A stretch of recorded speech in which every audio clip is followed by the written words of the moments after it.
Hello, my name is Sarah and welcome to another Half-Baked Idea.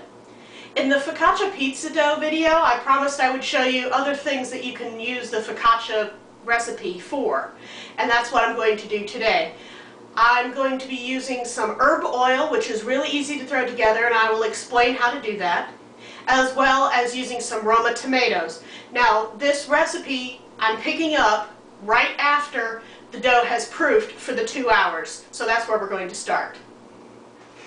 See, this starts out exactly after the 2-hour mark, and again we're going to let it rest, and I will show you what ingredients to prepare for this form of focaccia.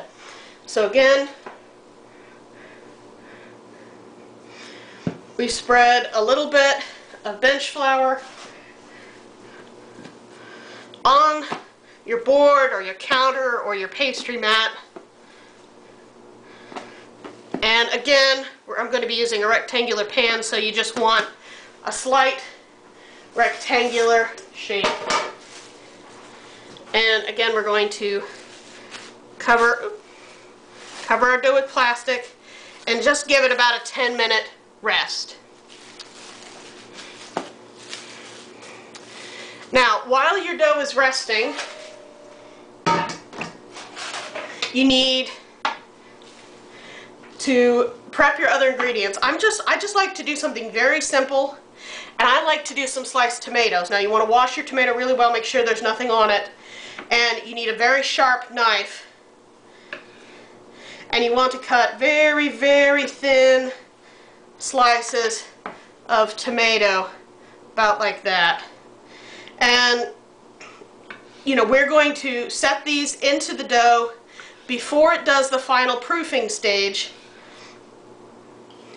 and this will create a very nice decorative top, as well as kind of giving you precise sections for you to cut out for serving for finger foods.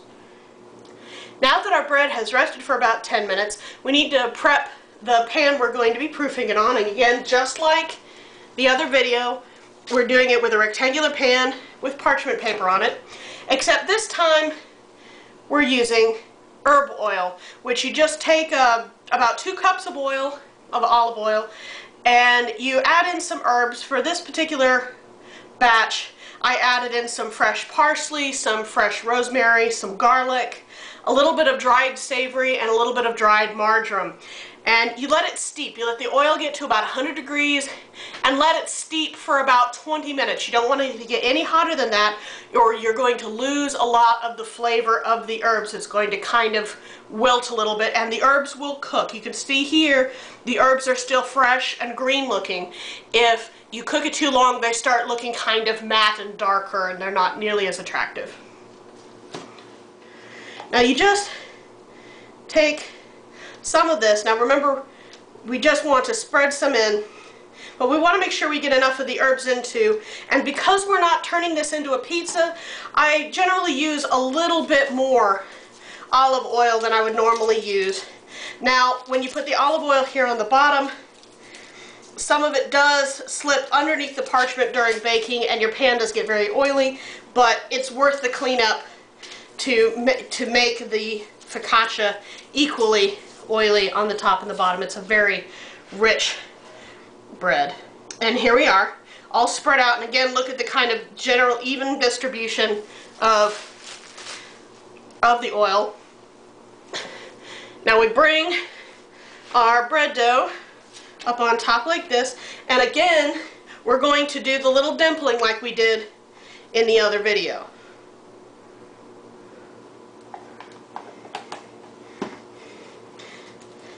You just drizzle some along the top, and you pat it out. You want to make sure that you're pressing the herbs lightly into the dough so you don't end up tearing them, because even though these have been steeping for a little while, some of the herbs can still be quite crisp feeling under your fingers, and you don't want to tear your gluten if you can avoid it. As you can see, just like the other one, we have a nicely dimpled surface, and again, with a fairly even distribution of oil and herbs across the top.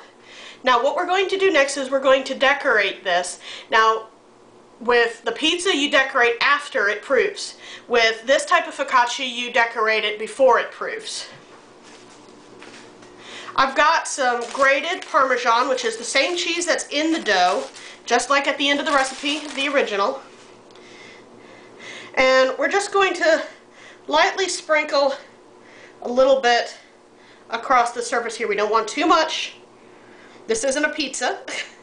We just want a little bit for the flavor and for the unique browning characteristics that cheese has. The browning will stand out against the surface of the dough once it's baked. Now we take our thinly sliced tomatoes, and we want to try to use uniform pieces, but as you can see, even from the same tomatoes, we have some pieces that are slightly smaller, so we'll just have to make do. Now you just take these and you lightly press them into the surface of your dough, fairly equidistant from each other and from the edge. Now what this gives you is nice little individual sized pieces.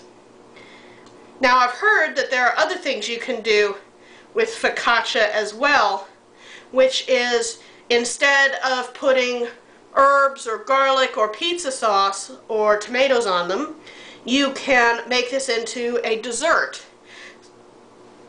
And what that would be is you would mix in a good hefty dose of raisins, or maybe some dried cherries or cranberries to mix things in. And then instead of putting the cheese on top, you would cover the top with brown sugar, or mix of brown sugar, cinnamon, and white sugar, and it will crystallize nicely on the top, giving you a fairly sweet dessert. Now again, we take just a little bit of cheese, and I didn't have enough tomatoes to cover this, but you get the idea. And you just sprinkle this very, very lightly on top of your tomatoes. And the nice thing about focaccia is that it's fairly resilient to cutting. So you can use a cookie cutter or cutting wheel if you prefer, and it will just give you some nice decorative shapes. Now again, we cover this with the plastic that we used earlier. Saving plastic's good for the environment after all. So we cover this with plastic and we let it proof for an hour before we bake it. Now as you can see, we have quite a bit of extra herb oil here, but if you cover it well and refrigerate it, it'll be good for about a week or 2 weeks. And what you can use this for is you heat it up just a little tiny bit, again no more than about 100 degrees, and you can use it for dipping bread or mixing into a little bit of pasta for a nice cold pasta salad, or pretty much anything that requires a little bit of olive oil. This will give you your oil as well as a little bit of herbs to snap up flavor. After an hour, you take the plastic off. You can see it still has the dimpled surface. The herbs are nice and bright, and the tomatoes are almost flush with the surface of the dough. Now that our focaccia is ready, we bake it again, just like in the other one, in a 450 degree oven for about 30 minutes. And you want to keep a closer eye on this than you do on the pizza, because the oil on the surface will sometimes cause browning to happen a little bit faster, and if it starts to brown too fast, then you can cover it with aluminum foil and wait until it is done browning on the bottom and thoroughly finished, so it won't be too brown on the top. Now that the timer's gone off, at about 30 minutes, we pull it out and notice the lovely golden brown surface with the dried tomatoes. As you can see, you have a lovely golden brown crust. The darker areas here in the middle are predominantly cheese, but the tomatoes have become really flush with the surface now that they've dried. Now, when I mentioned this was great for finger food, you can do all sorts of things. You can free-form cut it like you do with pizza. And this works great for breadsticks. You can use some of the leftover herb oil, or you can make some pizza sauce like we did for the pizza and dip it, and they are very tasty. Another thing you can do with it is you can use cutters, and this is actually a cutter for a special type of cookie called a linzer, but this works just as well. You just press down a little bit, you remove your cutter, and you can just slide your finger underneath and have it pop out. And you can see you got a little bit of an edge there, but you can easily remove that, and you have a pretty little piece. You could also do it with a round cutter, and again you just kind of roll your piece out like so. Or if you don't like those kind of ideas, one of the things you can do, again, this is a free form, is where you just kind of come in and cut along a diagonal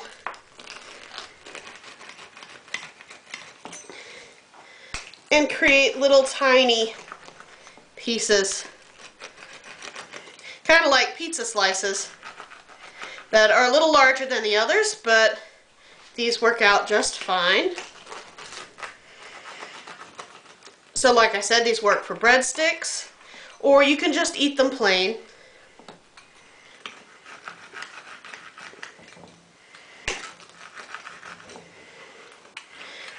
Now the reason why this is a little difficult to cut is because the underside, as you can see here, has a nice crust developed on it. Now this is what the color should be on the underside, and so it makes it a little tough to cut, but it is very delicious on both the top and the bottom. And as you can see, we have some lovely focaccia finger foods for your next get-together.